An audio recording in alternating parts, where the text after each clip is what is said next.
ಶ್ರೀ ಚೌಡೇಶ್ವರಿ ಮತ್ತು ಶ್ರೀ ವೀರಭದ್ರ ಸ್ವಾಮಿಯ ಜಾತ್ರಾ ಮಹೋತ್ಸವ ಮತ್ತು 16ನೇ ವರ್ಷದ ಮಡಿಲಕ್ಕಿ ಕಾರ್ಯಕ್ರಮ. ಮುತ್ತೈದೆಯರಿಗೆ ಅರಿಶಿನ ಕುಂಕುಮ ಕೊಟ್ಟು ಮಡಿಲಕ್ಕಿ ತುಂಬುವ ಶುಭ ಹಾರೈಕೆ. ಹೌದು, ಕೊರಟಗೆರೆ ತಾಲೂಕಿನ ಚನ್ನರಾಯನದುರ್ಗ ಹೋಬಳಿಯ ದಾಸಲಕುಂಟೆ ಗ್ರಾಮದಲ್ಲಿ ಜಾತ್ರಾ ಮಹೋತ್ಸವ ಮತ್ತು 16ನೇ ವರ್ಷದ ಮಡಿಲಕ್ಕಿ ಕಾರ್ಯಕ್ರಮ ನಡೆಯಿತು. ಜಿಲ್ಲೆಯ ಹೆಸರಾಂತ ಕಲಾವಿದ ನಾಗಭೂಷಣ್ ಮತ್ತು ತಂಡದವರಿಂದ ಭಕ್ತಿಗೀತೆ, ವಿವಿಧ ಸಾಂಸ್ಕೃತಿಕ ಕಾರ್ಯಕ್ರಮವನ್ನು ಆಯೋಜನೆ ಮಾಡಲಾಗಿತ್ತು. ಬೆಳ್ಳಾವಿ ಕಾರದ ಮಠದ ಶ್ರೀ ವೀರ ಬಸವ ಮಹಾಸ್ವಾಮೀಜಿಗಳಿಂದ ದೇವರಿಗೆ ವಿಶೇಷ ಪೂಜೆಯನ್ನ ನಡೆಸಲಾಯಿತು.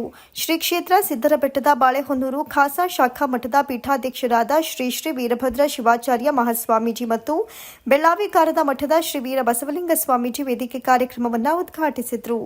ನಂತರ ಬೆಳ್ಳಾವಿ ಕಾರದ ಮಠದ ಶ್ರೀಗಳಾದ ಶ್ರೀ ಶ್ರೀ ವೀರಬಸವಲಿಂಗ ಮಹಾಸ್ವಾಮೀಜಿಗಳು ಮಾತನಾಡಿದರು. ಇದೇ ಸಂದರ್ಭದಲ್ಲಿ ಎಸ್ಎಸ್ಎಲ್ಸಿಯಲ್ಲಿ ಹೆಚ್ಚು ಮತ್ತು ಪಿಯುಸಿಯಲ್ಲಿ ಹೆಚ್ಚು ಅಂಕ ಪಡೆದು ಗ್ರಾಮಕ್ಕೆ ಕೀರ್ತಿ ತಂದ ಚೈತ್ರ ಡಿಆರ್, ಪ್ರಜ್ಞಾ ಡಿಆರ್, ಚಂದ್ರು ಡಿಎನ್, ಚಿತ್ರ ತನುಶ್ರೀ, ಅನಿತಾ ಅವರಿಗೆ ಶ್ರೀಗಳು ಸನ್ಮಾನಿಸಿ ಆಶೀರ್ವಾದ ಮಾಡಿದರು. ಈ ಸಂದರ್ಭದಲ್ಲಿ ರಾಮಯ್ಯ, ನಿವೃತ್ತ ಶಿಕ್ಷಕ ವೀರೇಗೌಡರು, ಗಂಗಾಧರ್, ಗ್ರಾಮ ಪಂಚಾಯಿತಿ ಸದಸ್ಯ ರಂಗರಾಜು, ಸಿದ್ದರಾಜು, ಕುಮಾರ್, ರುದ್ರಯ್ಯ, ಆನಂದ್, ಆಶಾ, ಮಂಜುಳಾ, ಮಧು ಮತ್ತು ಊರಿನ ಮುಖಂಡರು, ಗ್ರಾಮಸ್ಥರು, ಸಾರ್ವಜನಿಕರು ಹಾಜರಿದ್ದರು. ಸತೀಶ್ ಎಸ್, ಮಾತೃ ಟಿವಿ, ಕೊರಟಗೆರೆ.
ನಡೆದಿತ್ತು, ರಾಜ್ಯದ ಮಟ್ಟಿಗೆ ಕಾರ್ಯಕ್ರಮ ನಡೆದಿತ್ತು. ಈಗಲೂ 16 ವರ್ಷ ಅಂದ್ರೆ ಸುಮ್ಮನೆ ಏನಿಲ್ಲ. ಇದು ರಾಜ್ಯದಲ್ಲೇ ಇದು ದೊಡ್ಡ ಕಾರ್ಯಕ್ರಮ ಅಂದ್ರೂ ತಪ್ಪಿಲ್ಲ. ಯಾಕೆ ಈ ಮಾತನ್ನು ಹೇಳೋದಕ್ಕೆ ಇಚ್ಛೆ ಪಡ್ತೇನೆ ಅಂತಂದ್ರೆ, ಹೆಣ್ಮಕ್ಳು ಸೇರ್ಸೋದು ಕಷ್ಟ, ಹೆಣ್ಮಕ್ಳು ಸೇರೋದು ಕಷ್ಟ. ಅಂತದ್ರೊಳಗೆ ದಾಸಾಲಕುಂಟೆ ಒಳಗೆ ನಮ್ಮೂರಿನ ಮಕ್ಕಳು, ನಮ್ಮೂರಿನ ಹೆಣ್ಣುಮಕ್ಕಳು, ನಮ್ಮ ಮನೆಗೆ ಬಂದಿರತಕ್ಕಂತ ಹೆಣ್ಣುಮಕ್ಕಳಿಗೆ ಮತ್ತು ಪ್ರತಿಭಾ ಪುರಸ್ಕಾರದ ಕೆಲಸ ಅನ್ನೋದೇನಿದೆಯಲ್ಲ, ಇದು ಅತ್ಯಂತ ಶ್ರೇಷ್ಠ ಸುಂದರದ ಕೆಲಸ. ಇದು ಸೇವೆ. ಇದನ್ನ ಮನಸ್ಸಿನ ಮೇಲೆ ತೆಗೆದುಕೊಂಡು ಈ ಕೆಲಸವನ್ನು ಮಾಡ್ತಿದಾರಲ್ಲ, ನಾವು ನಿಜವಾಗಲೂ ಅವರಿಗೆ ಧನ್ಯವಾದವನ್ನ, ಊರಿನ ಹೆಣ್ಣುಮಕ್ಕಳು ಇಲ್ಲಿರೋರಿಗೆ ಧನ್ಯವಾದವನ್ನ ಅರ್ಪಿಸಬೇಕಾಗಿದೆ. ಧಾರ್ಮಿಕ ಸಮಾರಂಭಗಳು ಏನ್ ಕೆಲಸ ಮಾಡ್ತಿದಾವೆ ಅಂತಂದ್ರೆ, ನಮಗೆಲ್ಲ ಗೊತ್ತಿರಬಹುದು, ಧಾರ್ಮಿಕ ಯಾವಾಗಲೂ ಊಟ ಕೂಳು ಅನಿಸ್ಕೊಂಡಿದ್ದು ಪ್ರಸಾದ ಅನಿಸ್ಕೊಳ್ತದೆ. ಊಟ ಕೂಳು ಅನಿಸ್ಕೊಂಡಿರ್ತಕ್ಕಂಥ ಹಳ್ಳಿನ ಗಾಡಿನ ಭಾಷೆ ಒಳಗೆ ಅದು ಪ್ರಸಾದ ಅನಿಸ್ಕೊಳ್ತದೆ. ಯಾವಾಗಲೂ ಜಾತ್ರೆ, ದೇವಸ್ಥಾನ, ಮಠ, ಮಂದಿರಕ್ಕೆ ಹೋದ್ರೆ ಅದು ಪ್ರಸಾದ ಅನಿಸ್ಕೊಳ್ತದೆ. ಇವತ್ತು ನೀವು ಈ ಕಾರ್ಯಕ್ರಮಕ್ಕೆ ಬಂದಿರತಕ್ಕಂಥ ಎಲ್ಲ ಹೆಣ್ಮಕ್ಳು ನಮ್ಮೂರಿಗೆ ಬಂದ ಹೆಣ್ಮಕ್ಳು ಅನ್ನಂಗಿಲ್ಲ, ಮಡ್ಲಕ್ಕಿ ಕಾರ್ಯ ತುಂಬಿಸ್ಕೊಳಕ್ ಚೌಡೇಶ್ವರ ದೇವಸ್ಥಾನಕ್ಕೆ ಬಂದಿದ್ದೇವೆ, ಅದು ದಾಸಾಲಕುಂಟೆಗೆ ಬಂದಿದ್ದೇವೆ ಅಂತಂದ್ರೆ ಇಲ್ಲಿರೋರೆಲ್ಲ ಏನ್ ಅಂದ್ಕೊಂಡಿದ್ದಾರೆ ಅಂತಂದ್ರೆ, ನಮ್ಮೂರಿಗೆ ಇವತ್ತು ದೇವಿ ಬರ್ತಾ ಇದ್ದಾರೆ, ದೇವತೆ ಬರ್ತಾ ಇದ್ದಾರೆ, ನಮ್ಮೂರಿನ ಮಗಳು ಬರ್ತಾ ಇದ್ದಾಳೆ, ಅವ್ಳನ್ನ ಹೇಗೆ ಸ್ವಾಗತ ಮಾಡ್ಕೊಳ್ಬೇಕು ಅನ್ನೋ ಹೆಮ್ಮೆ ಕೆಲಸ ಇದೆಯಲ್ಲ, ಅದಕ್ಕೆ ನಾವು ಖುಷಿ ಪಡುವಂತ ವಿಚಾರ. ಇದನ್ನ ಹೀಗೆ ಮುಂದುವರಿಲಿ ಅನ್ನೋ ಮನೋಭಾವನೆ ಅವರ ಪೂಜ್ಯ ಸಿದ್ದರಬೆಟ್ಟದ ಸ್ವಾಮೀಜಿಯವರ ಆಶೀರ್ವಾದ ಇದಕ್ಕೆ ಕಾರಣ ಅನ್ನೋದನ್ನ ನಾವೆಲ್ಲರೂ ನೆನಪಿನಲ್ಲಿ ಇಟ್ಕೊಳ್ಬೇಕಾಗ್ತದೆ. ನೋಡಿ, ಎಲ್ಲಾ ಕಾರ್ಯಕ್ರಮಗಳನ್ನು ಮಾಡ್ತಾರೆ, ನಿಮ್ಗೆಲ್ಲ ಗೊತ್ತು. ಯಾವ್ದಾದ್ರು ಗಣಪತಿ ಇಟ್ರೆ ಆ ಗಣಪತಿ ಹೋಗಲಿವರೆಗೂ ಯಾವ್ದಾದ್ರು ಆರ್ಕೆಸ್ಟ್ರಾ ಮಾಡೋದಾಗ್ಲಿ ಅಥವಾ ಇನ್ನಿತರ ಮಾಡುವ ಕೆಲಸಗಳನ್ನು ಮಾಡ್ತಾರೆ. ಇಲ್ಲಿ ಯಾವುದಿಲ್ಲ, ಅದ್ಭುತವಾದ ಸಂಗೀತ ಕಾರ್ಯ. ನಾಗಭೂಷಣ್ ಅವರು, ಕಲಾಭೂಷಣ್ ಅವರು ಅದ್ಭುತವಾದ ಭಕ್ತಿ ಗೀತೆಗಳನ್ನ, ಭಜನಾ ಗೀತೆಗಳನ್ನ, ತತ್ವಪದಗಳನ್ನ ಹಾಡುವುದರ ಮುಖಾಂತರ ನಮಗೆ ತಿಳಿ ಹೇಳುವ ಕೆಲಸವನ್ನು ಮಾಡ್ತಿದ್ರು. ಹಾಗಾಗಿ ನಾವು ಈ ಊರಿಗೆ ಬಂದಾಗ ನೆನಪಿನಲ್ಲಿರೋ ಕೆಲಸಗಳೇನಾಗಬೇಕು ಅಂತಂದ್ರೆ, ಇವತ್ತು ನೀವು ಮನೆಗೆ ಹೋದಾಗ ಒಂದು ನೆನಪಲ್ಲಿಟ್ಕೊಳ್ಳಿ. ಏನ್ ನೆನಪಲ್ಲಿಟ್ಕೊಳ್ಳೋದು ಅಂತಂದ್ರೆ ಧಾರ್ಮಿಕ ಸಮಾರಂಭಗಳು ನಮಗೆ ಸಂಸ್ಕಾರ ಕೊಟ್ಟರೆ, ಧಾರ್ಮಿಕ ಸಮಾರಂಭಗಳಿಂದ ನಾವು ಫಲವನ್ನು ತೆಗೆದುಕೊಂಡು ಹೋಗಿರ್ತಕ್ಕಂಥವರಿಗೆ ಏನ್ ನೆನಪಿನಲ್ಲಿ ಇಟ್ಕೊಳ್ಬೇಕಾಗಿದೆ ಅಂತಂದ್ರೆ, ನಾವು ನಮ್ಮ ಮಕ್ಕಳಿಗೆ ಯಾವ ತರದ ಧಾರ್ಮಿಕ ಸಂಸ್ಕಾರವನ್ನು ತುಂಬಬೇಕು, ಸತ್ಸಂಗಗಳನ್ನ ತುಂಬಬೇಕು, ಆ ಸತ್ಸಂಗದಿಂದ ನಮ್ಮ ಮನೆಗೆ ಏನು ಉಪಯೋಗ ಆಗ್ತದೆ ಅನ್ನೋದನ್ನ ನೆನಪಿನಲ್ಲಿ ಇಟ್ಕೊಳ್ಬೇಕಾಗ್ತದೆ. ಕಾರಣ ಏನು ಅಂತಂದ್ರೆ, ಸಣ್ಣ ಉದಾಹರಣೆ ಕೊಡ್ತೇನೆ. ಒಬ್ಬ ದೊಡ್ಡ ಶ್ರೀಮಂತ ಊಟ ಹಾಕಿ ಎಲ್ಲರೂ ಊಟ ಮಾಡಿ ಹೋಗ್ಬಿಡ್ತಾರೆ ಮನೆಗೆ. ಹೋದಂತ ಸಮಯದಲ್ಲಿ ಬಾಗಲ ಹೊಚ್ಚದ ಮುಂದೆ ಒಂದಿಷ್ಟು ಬಿಳೆ ಇರುವೆಗಳು ಓಡಾಡ್ತಿದ್ವಂತೆ. ಯಾವ ಇರುವೆ? ನೀವ್ ಯಾವ ಕರಿ ಇರುವೆ ನೋಡಿದ್ದಾರೆ, ಬಿಳೆ ಇರುವೆ ನೋಡಿದ್ದೀರಾ? ಇಲ್ಲ. ಆದ್ರೆ ಆ ಶ್ರೀಮಂತ ನೋಡಿದ್ದು ಬಿಳೆ ಇರುವಿನ. ಬಿಳೆ ಇರುವೆ ನೋಡಿ ಆ ಇರುವೆಯನ್ನ ಮಾತಾಡಿಸ್ತಾನಂತ ಶ್ರೀಮಂತ. ಏನು, ನಮ್ಮ ಮನೆ ಮುಂದೆ ಇವತ್ತು ಕರೆ ಇರುವೆನೂ ಬಂದಿಲ್ಲ, ಕೆಂಪು ಇರುವೆನೂ ಬಂದಿಲ್ಲ, ಬಿಳೆ ಇರುವೆ ಬಂದಿದವ. ಎಲ್ಲರೂ ನಿನ್ನ ಬಗ್ಗೆ ಜೋರಾಗಿ ಮಾತಾಡ್ತಾ ಹೋದ್ರು, ಆದ್ರೆ ನೀ ನನ್ನನ್ನ ಮಾತಾಡ್ಸ್ಲೇ ಇಲ್ವಲ್ಲ ಅಂತ ಬೇಜಾರಾಗಿತ್ತು. ನನ್ನನ್ನು ನೀ ಮಾತಾಡ್ಸಿದೀಯಾ, ನನಗೂ ಒಂದಿಷ್ಟು ದಿನ ಊಟ ಹಾಕು ಅಂತ ಕೇಳಿಕೊಳ್ಳುವಂತವು ಇರುವೆ. ದೇವರನ್ನ ಹಲವಾರು ರೀತಿಯಲ್ಲಿ ದೇವರನ್ನ ಕಂಡಿದ್ದಾರೆ. ಯಾರಾದ್ರೂ ಇತಿಹಾಸವನ್ನ ಓದಿದರಿಗೆಲ್ಲ ಗೊತ್ತಾಗ್ತದೆ. ಪ್ರಪ್ರಥಮವಾಗಿ ಆದಿಮಾನವರು ಯಾವುದನ್ನ ದೇವರಂತ ಮೊದಲು ಪೂಜೆ ಮಾಡಿದ್ರು ಅಂತ ಹೇಳಿದ್ರೆ,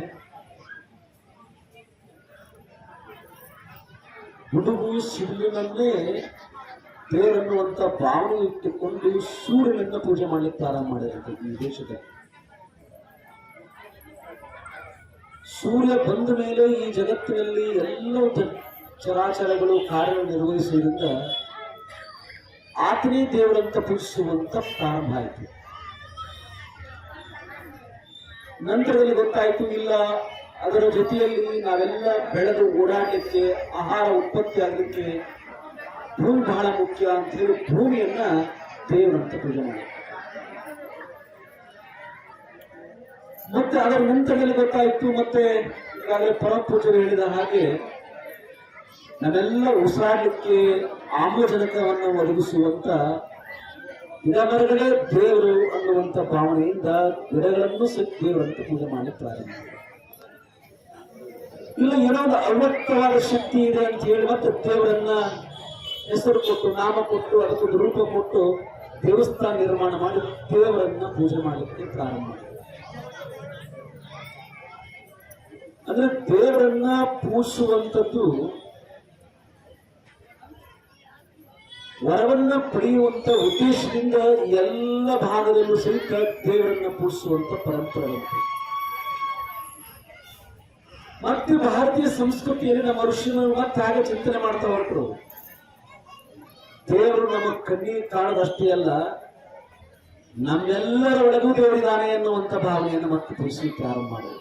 ಅದನ್ನೇ ಅದ್ವೈತ ಸಿದ್ಧಾಂತ ಅಂತ ತಗೊಂಡಿದೆ. ಅಹಂ ಬ್ರಹ್ಮಾಸ್ಮಿ, ನಾನು ದೇವರು, ನೀನು ದೇವರು, ಎಲ್ಲರನ್ನೂ ದೇವರಿದ್ದಾನೆ ಅನ್ನುವಂಥ ಭಾವನೆಯನ್ನ ಪೂಜಿಸುವಂತ ಪರಂಪರೆ. ಆ ಹಿನ್ನೆಲೆಯಲ್ಲಿ ಇವತ್ತು ನಿಮ್ಮೆಲ್ಲರನ್ನ ಬರಮಾಡಿಕೊಂಡು ನಿಮ್ಮೆಲ್ಲರಿಗೂ ಮಡಲಕ್ಕಿಯನ್ನು ಕೊಡುವಂತ ಒಂದು ಉದ್ದೇಶ, ನಿಮ್ಮೆಲ್ಲರೂ ದೇವರಿದ್ದಾನೆ, ಸಾಕ್ಷಾತ್ ಚೌಡೇಶ್ವರಿ ತಾಯಿದ್ದಾಳೆ ಅನ್ನುವಂಥ ಕಾರಣಕ್ಕಾಗಿ ನಮ್ಮೆಲ್ಲರಿಗೂ ಸಿಕ್ಕ ದೇವತಾ ಸ್ವರೂಪದಲ್ಲಿ ನಿಮ್ಮೆಲ್ಲ ಪೂಜಿಸಲಿಕ್ಕೆ, ಗೌರವಿಸಲಿಕ್ಕೆ ಮಡಲಕ್ಕಿ ಕಾರ್ಯಕ್ರಮವನ್ನು ಪ್ರಾರಂಭ ಮಾಡಿ ಪೂಜಾದಿಗಳನ್ನ ಮಾಡಿ ಸುಣ್ಣ ಮತ್ತು ಕೆಮ್ಮಣ್ಣಗಳನ್ನ ಬರೆದು ಅಡಿಗೆ ಮಾಡಿ. ಈಗ ಅದ್ರ ಬಗ್ಗೆ ಟೀಕೆ ಮಾಡೋದಕ್ಕಿಂತಲೂ ಅನ್ಯ ನಿರ್ಮಾಣ ಊಟ ಮಾಡುವಂತ ಜನಗಳಿಗೆ ಸ್ವಂತ ನೋವು, ಮೈಕೈ ನೋವು ಅಥವಾ ಯಾವ್ದಾದ್ರು ಕಾಯಿಲೆ, ಶುಗರು, BP ಇದನ್ನೆಲ್ಲರೂ ಕೇಳಿದಿರ? ಮಾಮೂಲಿ ಅದೇ ಅಡಿಗೆ ಊಟ ಮಾಡ್ತಿದೀವಿ, ಆದ್ರೆ ಬದಲಾವಣೆ ಆಗಿದೆ. ಗ್ಯಾಸಲ್ಲಿ ನೀವು ಪೂಜಾ ಮಾಡಿಕೊಂಡು ಅದನ್ನು ಪೂಜಾ ಮಾಡಿ ಅಡಿಗೆ ಮಾಡುವ ಭಾವನೆ ಇದೆ. ಒಳ್ಳೆ ಮನಸ್ಸಿಂದ ಅಡಿಗೆ ಮಾಡಿದ್ರೆ ಒಳ್ಳೆ ಮಕ್ಕಳು ಹುಟ್ಟುತ್ತವೆ, ಒಳ್ಳೆ ಜನ ಮನುಷ್ಯರು ತಯಾರಾಗ್ತಾರೆ. ನಾವು ಮಾಡುವ ರೀತಿಯಲ್ಲಿ ಆಹಾರ ಪದ್ಧತಿ ಇತ್ತು ಅಂತಂದ್ರೆ ನಾವು ಅನ್ನದ ಧರ್ಮವನ್ನ ಪಾಲನೆ ಮಾಡ್ತಿದೀವಿ ಅಂತ ಅರ್ಥ. ಇದ್ರ ಬಗ್ಗೆ ಗಮನ ಇರಲಿ. ಅದು ಅನ್ನ ಅನಿಸ್ಕೊಳ್ಬಾರ್ದು, ಅದು ಪ್ರಸಾದದ ಧರ್ಮ ಅನಿಸ್ಕೊಳ್ಬೇಕಾಗ್ತದೆ. ಕಣ್ಣಿಗೆ ಹೊತ್ಕೊಂಡು ತಿನ್ನುವಂತಹ ಕೆಲಸ ನಡಿಬೇಕಾಗಿದೆ. ಇದು ಎರಡನೇ ಧರ್ಮ. ಮೂರನೇ ಧರ್ಮ, ಒಂದೆರಡು ಒಳ್ಳೆ ಮಾತುಗಳನ್ನು ಆಡೋ ಕೆಲಸ ಮಾಡಿ. ಒಂದೆರಡು ಒಳ್ಳೆ ಮಾತು.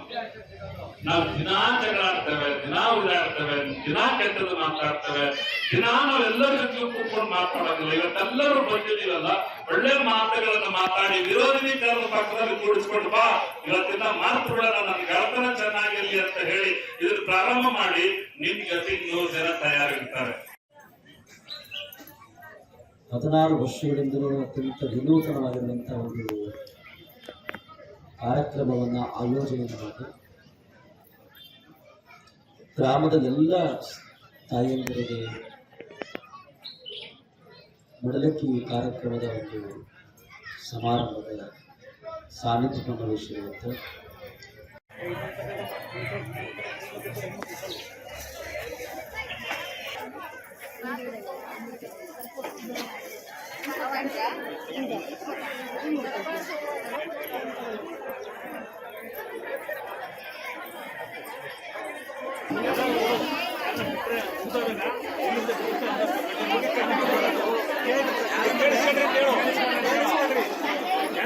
ಕೇಳಿಸ್ಕೊಂಡ್ರೆ